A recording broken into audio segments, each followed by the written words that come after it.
Hey, Mr. Chad, how you doing today? Perkins, how Good to you see you, doing? buddy. Good to see you. You're Good to looking see great you. today. Thank you. So do you. So do you. Thank you. How's everything going? Going great. Go Going ahead, go great. ahead. Thanks. Yeah. All right. So how is everything going, Mr. It couldn't Perkins? be better. I Couldn't be love better. my classes and love my students. Really, really. So bet. how is this? How has this year, school year, started off for you? What do you like the most? It started extremely well, Chad. I've got a senior class this year that is very motivated, a high skill level class this year, and I fell in love with them the first week. Really? Don't tell them. So who is it that influenced you to become a teacher? My wife. She in 10 years ago now, well actually it was 12 years ago now, my wife changed careers and encouraged me. I had mentioned to her that I'd like to teach sometime in this lifetime, and she said, well, if you're going to do it, you better hurry up. And I'd been in the business world for 30 years doing all kinds of oddball stuff, and decided that she was right, and she gave me the courage when I saw her change her careers to what she really loved doing, and so I took a chance, and it's the best decision I made in my life other than marrying her. Did you know then that you had the love for teaching? Yes. You did I know? knew it. I had substitute taught when I was a part owner of an outboard boat and motor dealership, and the winters it was off season.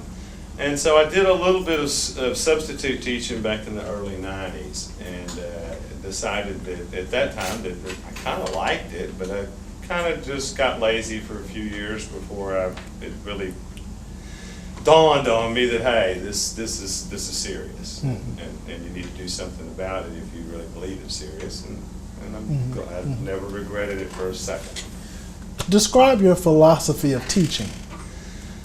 You know, I think that my philosophy of teaching is basically revolves around the concept that, first of all, I believe this: when the student is ready, the teacher will appear.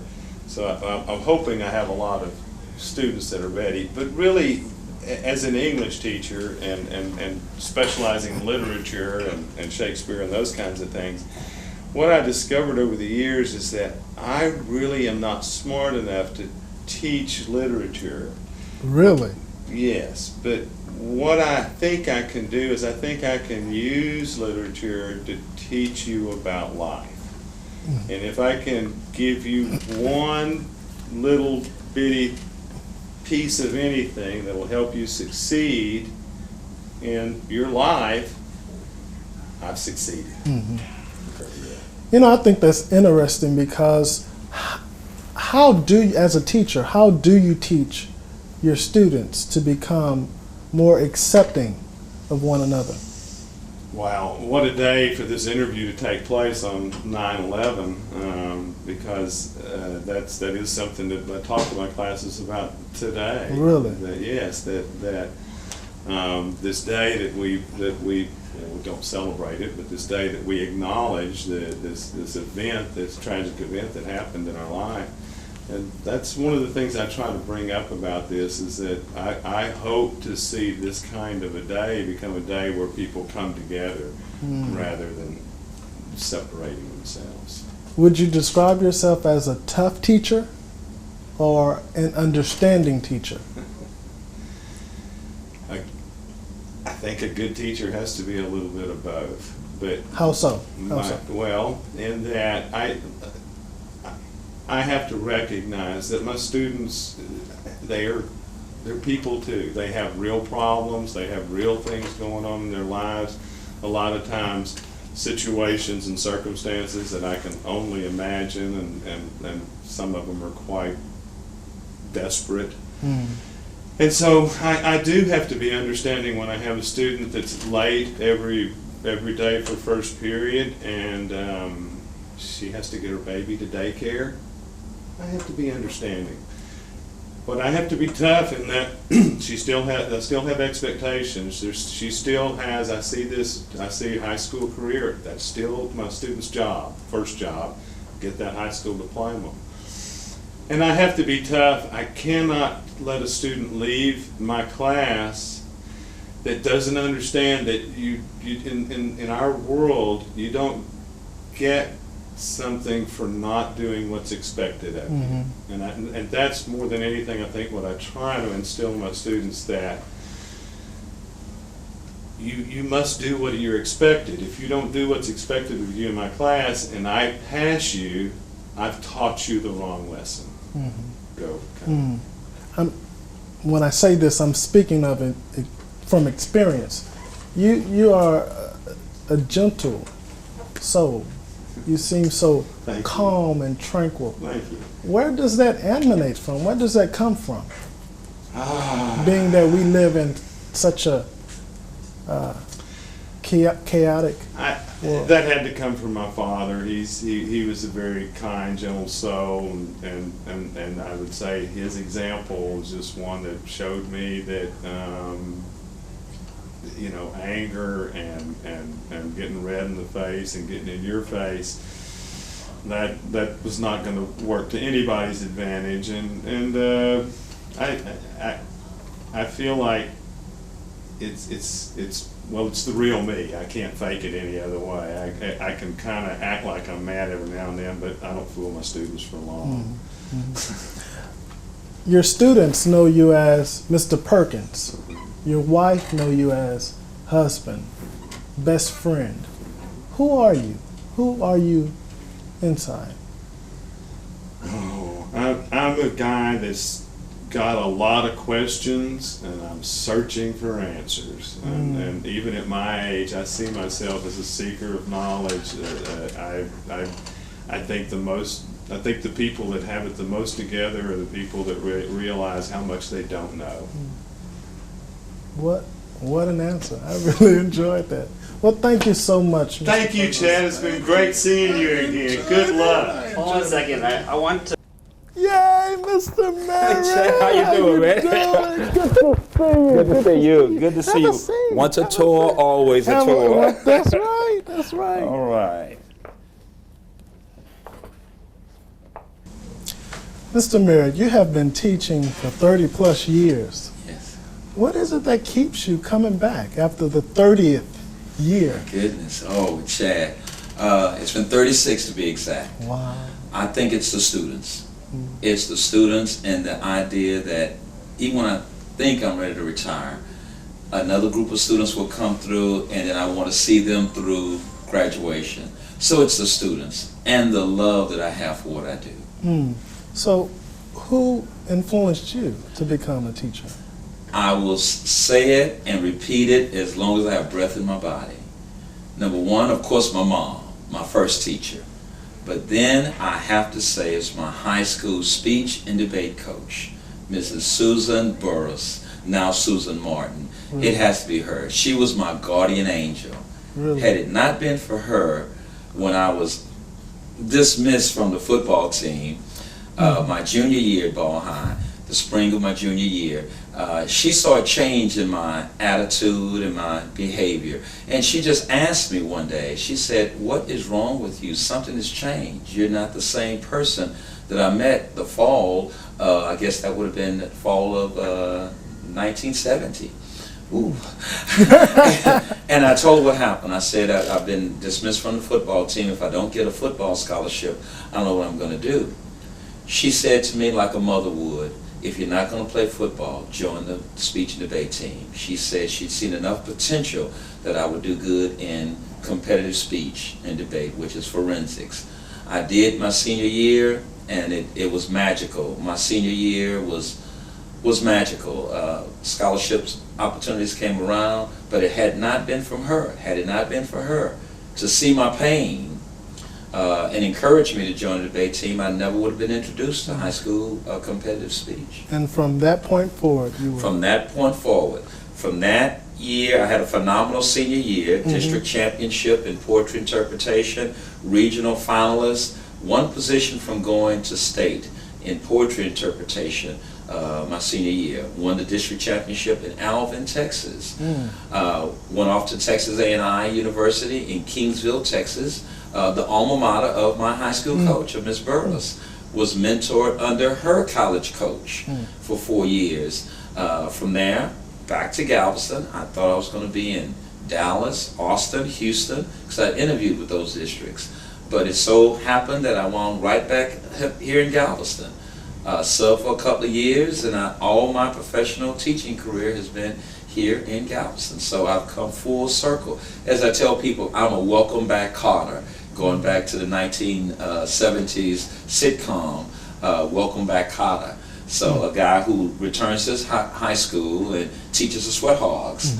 So that's me. I'm a welcome back Carter, and I love it. Wow. What do you love the most about your students? Two types. Number one, those students who are on the speech and debate team, they may come to me maybe not having a junior high school experience, and to see them competitively be so shy and introverted and just scared out their breath. They don't know what to do. But to see them a few years later say, Mr. Merritt, I got this. I'll explain to the novices or to the freshmen what the nature of competition is all about. To see that transition, shy, introverted, to now confidently schooling others and mentoring others, that means a lot. So seeing the transition and seeing them being so proficient and competitive in competitive speaking, that's one. The second is seeing that student in class who is waiting for that light to come on. The light is there, the switch is there. They're just waiting to see a teacher who cares that that light comes on. I think students like that, they don't care how much a teacher knows, but they do care how much a teacher cares. And they can sense it. They can tell when you're for real and when you're putting on, or if you're just here to pick up a paycheck.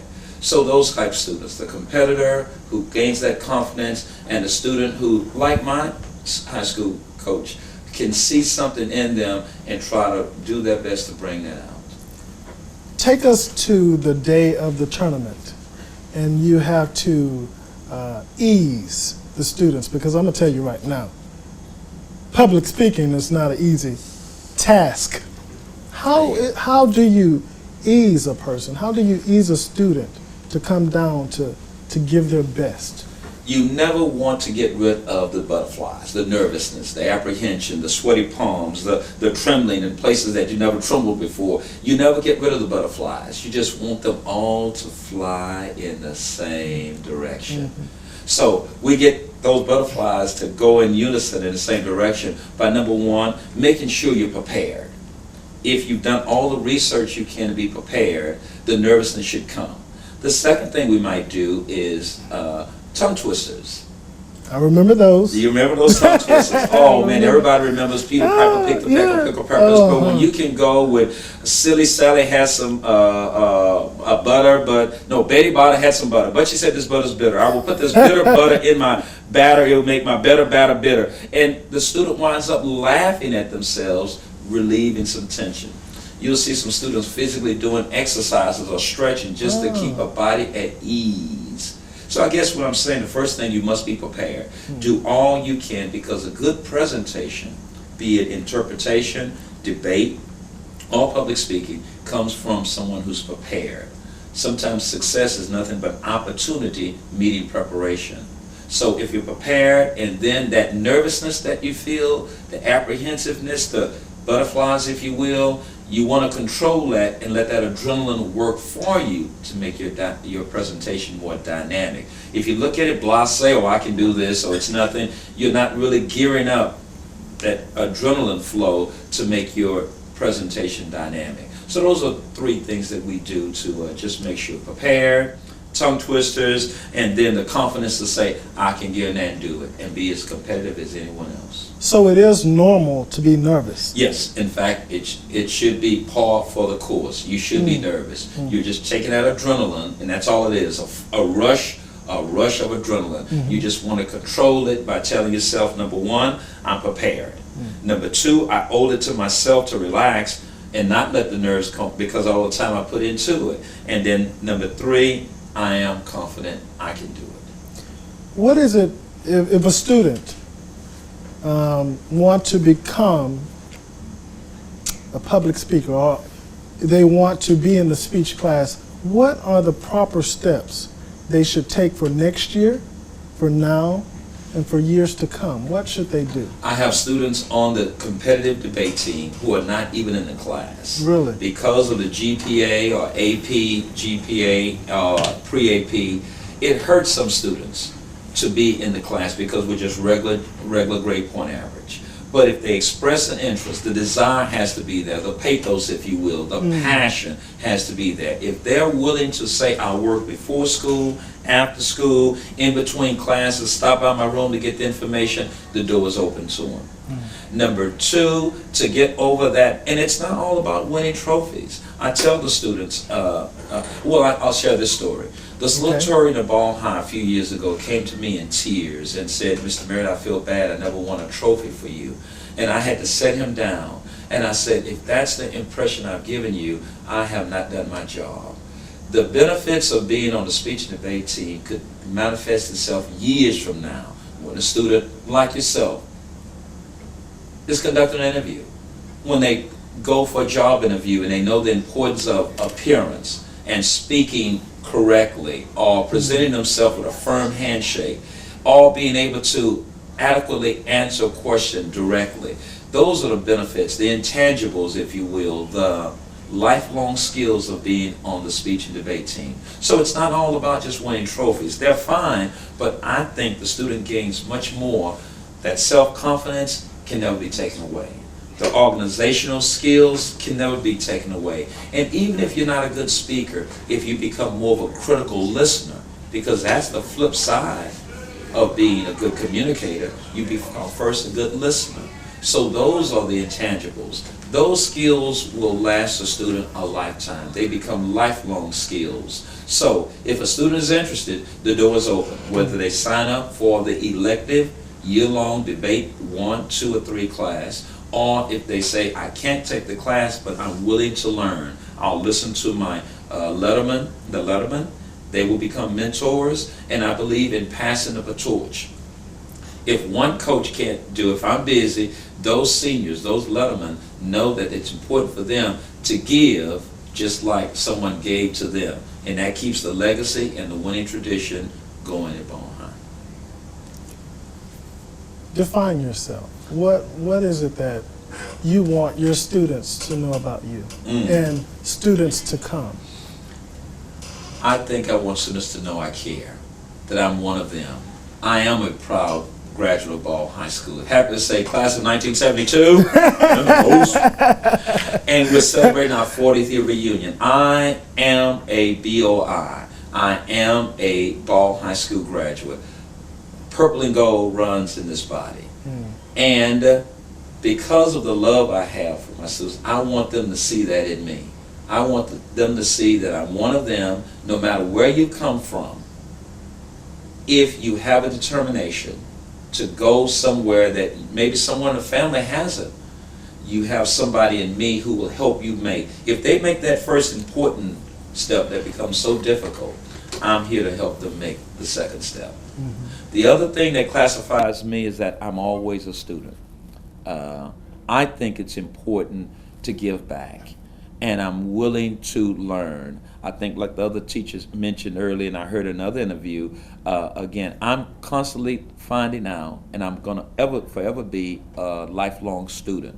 But I'm always curious to find out what I don't know and versus what I know. So they need to know I care, that my soul bleeds purple and gold, that I'm only a teacher because of the impact that my teachers had on me, and of course my mom, my first teacher. What do you know for sure about Ball High? What do I know for sure about Ball High? What do you know for sure? For sure, that we're winners. There's a quote that says something about our biggest fear. Our biggest fear is not that we are inadequate. Our biggest fear is that we are more powerful beyond measure. Some students are just waiting for that light to come on. And I just do believe that from our socioeconomic makeup, here at Ball High, we are the perfect example of the dynamic experiment called integration that happened in the late 60s, where you had the coming together of all races and people together. Instead of having a predominantly African American Central High School and a predominantly white Ball High School, we merged together for Ball High School. That was some bumpy roads there in those early years. Really? But I'm happy to say that I was part of that, or I've been told I've been part of that transition to smooth that segregation into integration. So Ball High, the one thing I do know is that we're winners, and we can do. I think there's nothing we can't do collectively from the various ethnicities on our island coming together and making it a dynamic force. Of all your 36 years of being a teacher here, was there ever a time when the student taught you instead of you teaching them? Oh, every day. Every day. In fact, in the community, every day. In the communication process that I teach in my class is not necessarily me lecturing or whatever, but I become the student. The communication process simply is the speaker, a message, and a listener. I love to flip the script and I become the listener. When they come in with news summaries or say, Mr. Merritt, I have the story that you mentioned to us about a female who's the varsity football player for her team, and they say, I have it right here. I take their seat, and then they take the front of the room and they talk. Same thing happened to me in junior high school when Mrs. Dalbergo at Austin Middle School, and it was a traditional 7th, 8th, and 9th grade. We were studying Texas history. She was a history teacher. And I would love the part about the Texas Revolution, the Battle of the Alamo, San Jacinto, etc., Stephen Foster, David Crockett, William Travis. And I told her I love that. She said, Michael, if you outline your material, I'll let you teach the class. She let me do it. And she took my seat. She said I did such a good job that I should consider teaching, better than she could have done. So likewise with what Ms. Albergo did, I love when the student says, I have it, I say, go to the front of the room. You share with the class, and then I'll ask the questions. So yes, every single day, I let the student, or the student is empowered to be the teacher. And like I said, the more I live, the more I know, I learn what I don't know. And students can enlighten me. Wow. What do you want your legacy to be? Somebody who wanted to give back. Again, I'm a teacher now only because of the impact my teachers had on me. Not only Ms. Burroughs, but Mr. J.W. Weaver, who taught here for 23 years and was like a father to me. But they need to know, and the legacy should be, that I cared. And I tried to inspire, encourage them. On the debate team and the speech and debate team, the one thing that they know is that I'm like an encourager. I want to encourage them and say, even if we lost that round or if we didn't advance, what we're going to do next time. We'll dust ourselves off and get ready for the next round. And we will persevere, persevere, persevere. One of my key things I tell the students is that the biggest room in the world, the largest room in the world is the room for improvement. I want my students to know, my legacy to know that I'm always going to encourage.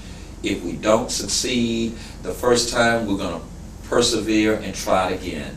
Like the old saying says, I'll shoot for the moon. If I miss the moon, at least I land among the stars. Wow. What a way to end. I really enjoyed it. Full circle moment. Full circle moment. I enjoyed it. I love it. And I'm only a teacher because, again, the impact, I owe it to myself, not about money, but to give back like someone gave to me. Wow. And that, to me, that's the biggest legacy I can live. Thank you. Thank you.